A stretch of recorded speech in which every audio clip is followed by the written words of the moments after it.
Have you ever noticed that most people that talk schmack about Tesla have never been in one or have never researched the company at all? They only know what they see on the news, and the news doesn't like Tesla. We know there is a lot going on with Tesla's FSD recently, but now one Tesla analyst believes the company's full self-driving suite is close to an inflection point, where people will finally realize that it is more than what it appears to be, similar to how many view the iPhone. Obviously, we are all waiting for this moment, but listen to this. Pierre Ferragu, an analyst who, as you know, has covered Tesla for many years at New Street Research, says the full self-driving suite is one piece of evidence supporting the view that a Tesla is more than a car. Now he compared it to the iPhone and noted that the high price tag seemed like a lot for a phone early on. Back then, people realized the iPhone was more than just something you make calls with. It obviously made their lives simpler. And all of a sudden, that price tag was justified. Tesla offers several models under the average transaction price for a new vehicle, which was above $49,000, according to Kelley Blue Book. However, that does not take into account that many people can still not afford a $35,000 vehicle. But then Ferragu said this. Remember when the addressable market of the iPhone was 10 million units? Then people realized how good it was, and now nearly 250 millions are sold every year. Therefore, similar evolution for Tesla is still on the table. But he also mentioned that a Tesla is not a car, the same way an iPhone was not a phone. A Model 3 at $35,000 plus $100 per month is too expensive for most, but only as a car, the same way a $600 iPhone was too expensive for most, until most realized it was much more than a phone. And he added, as a tool that gets you to work peacefully every morning, it is not expensive.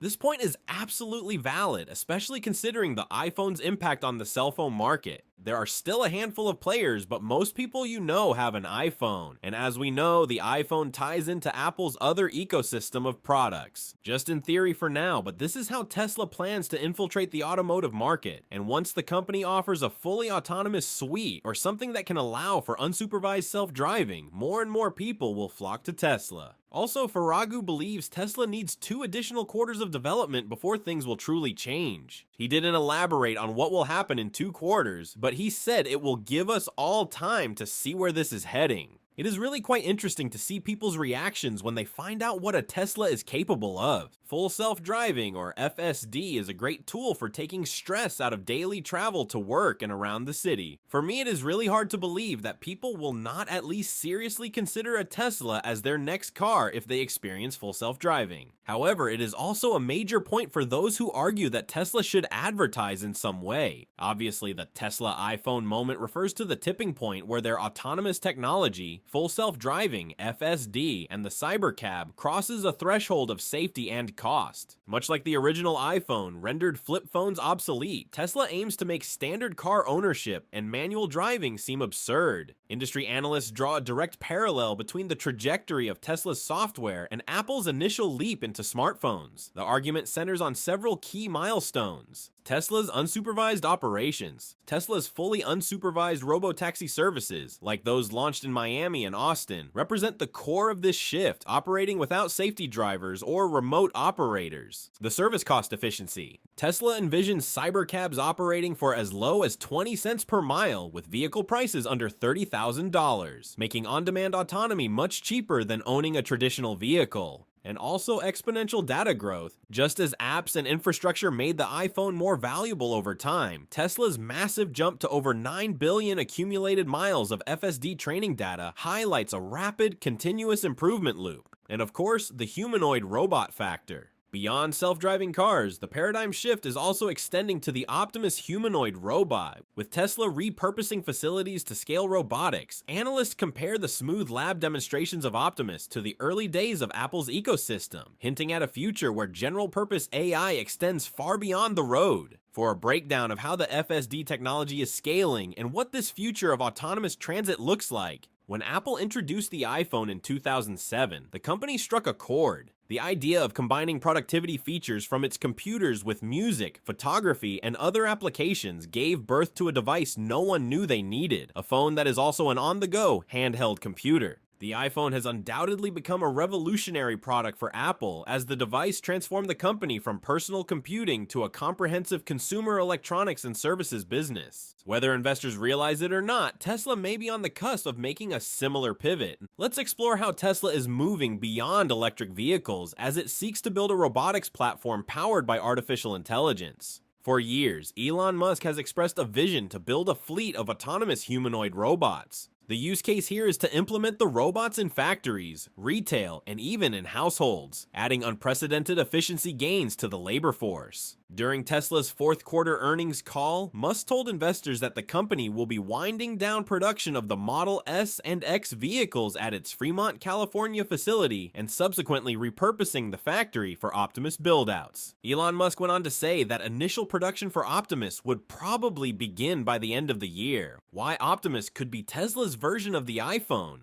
This is important. Prior to the iPhone, Apple's main source of business stemmed from computer sales. While the company witnessed enormous success with laptops and desktops, the dynamics of hardware upgrade cycles essentially forced Apple to innovate and release new products every few years.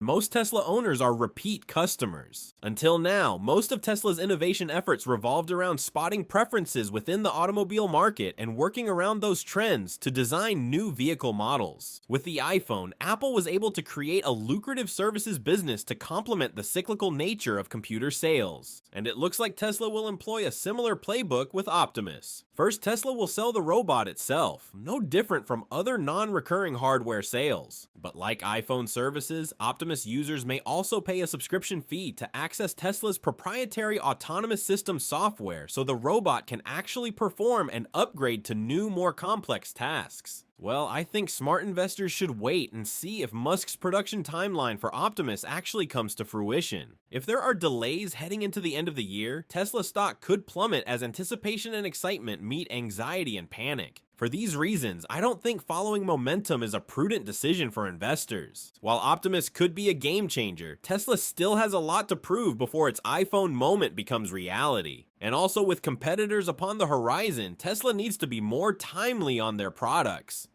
You know, first comes, first dominate. Let me know what you think. Do you believe Tesla's iPhone moment will happen within the next 2 years? Thank you for being here. Goodbye.